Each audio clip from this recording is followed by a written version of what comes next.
안녕하세요. 일주일 만에 영상을 찍게 되는 것 같아요.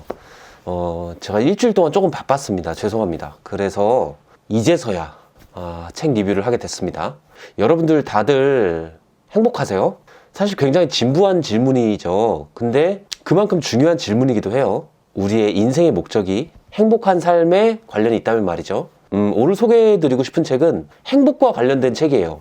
근데 굉장히 신선하고 재밌습니다. 뭐냐면 행복한 나라에서 살면 나도 행복할까입니다. 이 책의 저자 같은 경우 말이죠. 이런 의문을 가진 거예요. 뉴욕에 굉장히 성공한 금융투자자와 몽골 초원에서 양치기를 하는 목동 중에 과연 누가 더 행복할까? 누가 더 행복할까요? 그 답을 찾고 싶었던 거예요.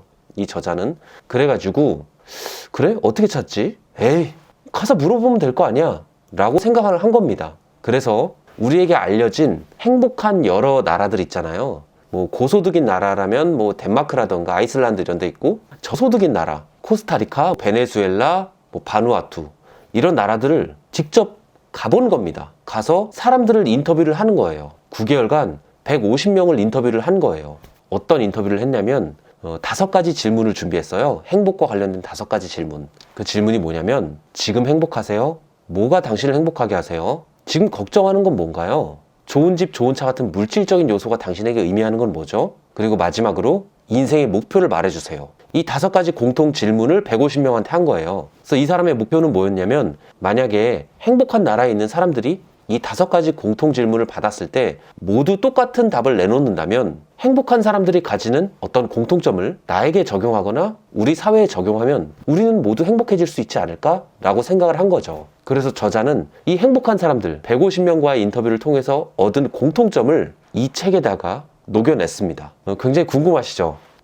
사실 저도 책을 보고 좀 되게 신선했어요. 왜냐면 행복한 사람들이 가지는 공통점이 제가 생각했던 거랑 조금 차이가 있었거든요. 그래서 그거를 말씀드리려고 해요. 일단 행복한 사람들이 가지는 공통점. 첫 번째, 행복하세요? 당연히 행복하니까 나왔겠죠. 두 번째, 무엇이 행복하게 하세요? 라는 질문을 받았을 때 행복한 사람들이 하나같이 얘기하는 공통점이 있었는데, 그게 뭐냐면 내가 가진 거, 그리고 내 주변에 있는 사람들로부터 굉장히 큰 행복을 느낀다는 거예요. 소득이 높고 낮고를 떠나서 일단 내가 가지고 있는 것에서 행복을 느낀다는 거죠. 가장 크게 행복을 느끼게 만드는 거는 뭐냐면 관계입니다. 관계. 사람과 사람 사이의 관계죠. 그러니까 내 가족과 함께해서 행복해요. 내 친구가 있어서 행복해요. 직장 동료가 있어서 행복해요. 관계에서 얻는 행복이 굉장히 크다라고 얘기를 했다고 합니다. 세 번째, 지금 걱정하는 건 뭔가요? 라는 질문에 이 사람들이 이런 답변을 했는데 굉장히 좀 신선했어요. 뭐냐면은 없다라고 얘기를 했습니다. 없다. 걱정 없는데? 나 지금 행복한데? 굳이 걱정이 있다면 온난화 문제? 이런 식으로 답변을 했다라는 거예요. 온난화 문제, 뭐 미세 플라스틱, 세계적인 기아 문제, 이런 것들 있잖아요. 그러니까 굉장히 세계적인 문제에 집중을 하는 거예요. 이게 의미하는 바가 뭐냐면 이미 내 바운더리 안에서는 나는 이미 굉장히 행복한 사람이라는 거죠. 그래서 내 바운더리 안에서는 걱정할 게 없으니 굳이 걱정을 찾자면 내 바운더리 밖에, 그러니까 세계적인 문제, 거기에 집중을 하는 거죠. 좀 신선하지 않아요, 여러분? 네 번째, 좋은 집, 좋은 차 같은 물질적인 것들이 여러분들에게 의미하는 건 뭐죠? 라는 질문을 했을 때 이 행복한 사람들은 이렇게 대답했대요. 그거 돈 많으면 좋지. 좋은 집 있으면 좋지. 근데 뭐 필수적인 건 아니야. 없어도 나는 지금 행복해. 라고 대답을 했다고 해요. 그러면서 이 질문을 받은 한 친구는 오히려 이제 질문을 한 저자에게 이런 얘기를 합니다. 야, 우리 함께 경험했잖아. 뭐 물질적인 것이 부족해도 친구들, 가족들, 그리고 맛있는 음식을 같이 먹은 거, 그리고 우리가 같이 시간을 보낸 것만으로도 우리는 충분히 행복하잖아 라고 얘기를 했다고 합니다.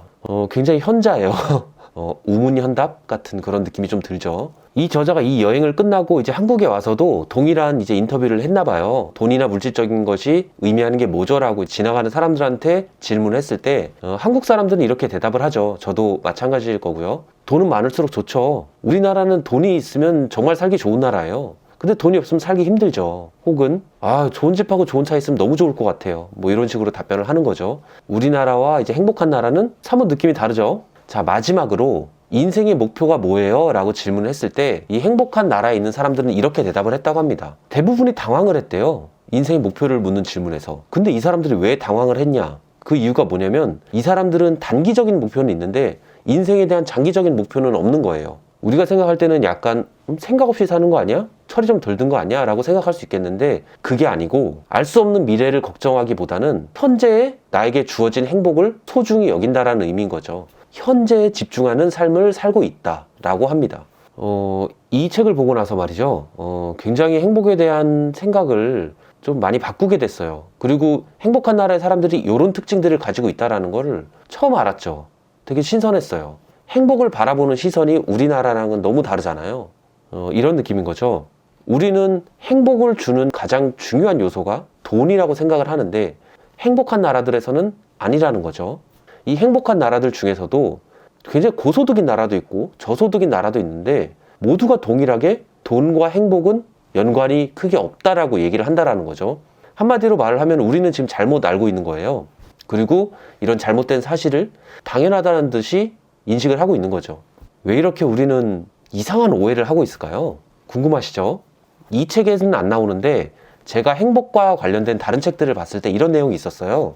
우리가 이런 이상한 오해를 하게 된 이유는 국가나 사회나 혹은 교육이 이상한 프레임을 씌운 거죠. 성공은 행복이라는 프레임을 씌운 거죠. 왜냐하면 국가가 경제 성장을 하는 데는 개개인의 행복도는 크게 신경 쓸 필요가 없죠. 경제 성장을 하기 위해서 국가나 사회가 해야 되는 일은 구성원 개개인들을 쪼아야죠. 열심히 일해, 놀지 마 라고 쪼아야 되는데 그래서 우리한테 이제 세뇌를 시키는 거죠. 너희가 열심히 일하고 돈을 많이 벌고 좋은 집하고 좋은 차를 사면 너희는 성공한 거야. 그리고 너희가 이렇게 성공하면 행복할 거야 라고 하는 거죠. 그래서 우리는 열심히 일합니다. 돈을 벌고 좋은 집을 사고 좋은 차를 사기 위해서 열심히 일을 하죠. 근데 별로 행복하지가 않아? 그때 우리는 이런 생각을 합니다. 아, 돈을 덜 벌었구나. 내가 성공을 덜 했구나 라고 생각하는 거죠. 근데 애초에 이 행복에 대한 정의를 돈과 성공이 주는 것이라는 이상한 관계식을 세웠기 때문에 결코 충족되지 않는 거죠. 내가 재산이 5억이 있다. 그러면 6억을 번 사람을 부러워하는 거고 내가 10억이 있다. 그러면 20억을 가진 사람을 계속 부러워하면서 평생 행복과는 멀어지는 거죠. 그래서 우리는 이런 행복에 관한 책들을 읽고 우리 스스로 좀 더 행복에 진지한 고민을 할 필요가 있다 라고 생각이 듭니다. 우리가 가진 행복에 대한 오해를 좀 풀고 우리를 행복한 상태로 만드는 것들에 좀 더 집중을 해야 된다는 거죠. 관계가 주는 혹은 내가 가진 것들에 대해서 감사하는 마음을 가지고 과거나 미래가 아닌 현재에 좀 집중하는 삶을 살아야 된다. 그래서 저는 개인적으로 되게 재밌게 읽었어요. 사실은 저는 굉장히 간략하게 소개를 드렸잖아요. 근데 이 책 내용에는 이 저자가 행복한 나라에서 많은 사건들을 경험을 할 거잖아요. 그게 상세하게 나와 있는데 굉장히 신선하고 재밌어요. 그래서 여러분들도 좀 읽어보면 좋겠다 라고 생각해서 이렇게 가져왔습니다. 오늘부터 설 연휴예요. 굉장히 신나죠, 여러분? 저도 신납니다. 다들 즐거운 설 연휴 되시기를 바라겠고요. 저는 설 연휴 동안 또 부지런히 또 책을 읽어서 여러분들에게 또 소개를 드리도록 하겠습니다. 경청해 주셔서 감사합니다. 제가 일주일 동안 말이죠. 굉장히 신선한 짓을 하나 했습니다. 제가 린치핀이라는 책을 읽고 나서 뭔가 하나 해보겠다라고 했잖아요. 그걸 했어요. 뭐 했냐면 회사에서 행복에 대한 발표를 했습니다. 굉장히 뜬금없는 발표였죠. 이전까지는 회사에 이런 놈이 없었기 때문에 굉장히 많은 사람들의 관심을 받고 주목을 받았죠. 물론 막상 이제 발표를 할 때는 굉장히 많은 분들이 오시진 않았어요. 한 20명 정도? 그래도 굉장히 신선하고 새로운 도전이었습니다. 그래서 사실은 제 나름대로 제가 목표했던 바를 하나 이룬 것 같아가지고 굉장히 좀 뿌듯해요. 그래서 여러분들도 이런 책을 읽고 조금씩 본인을 스스로 이제 변화시켜 가보면 어떨까라는 그런 생각이 듭니다. 그래서 저는 또 이제 어떤 이상한 짓을 할까 지금 고민 중이에요. 재밌을 것 같아요. 제가 종종 이런 이상한 짓들을 하고 나면 결과를 같이 제가 공유를 해드리도록 하겠습니다. 그럼 좋은 하루 되시고요. 행복하시기 바랍니다. 감사합니다.